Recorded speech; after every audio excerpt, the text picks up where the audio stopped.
Hello and welcome to Frame. In this video, we will go over the different branding options that you have inside of Frame.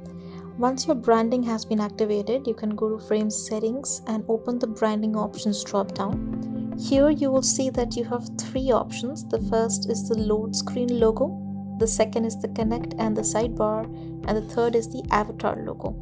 You can customize these three logos to suit your brand. Just click the set load screen image and find the logo that you would want to appear on the load screen. Now this is before the connect screen appears. The second option is the connect and the sidebar image. Now this one image will appear on both locations. First the connect screen and the second is the sidebar. The third is the avatar image.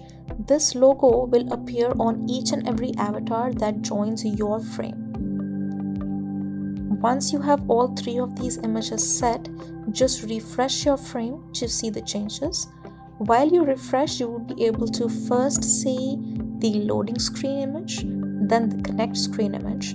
Once you connect and open the sidebar, you will be able to see the same image in the sidebar right here. And of course, you can check what your avatar looks like. It's going to be the same logo on every avatar that joins your frame. This is how you can brand your frame.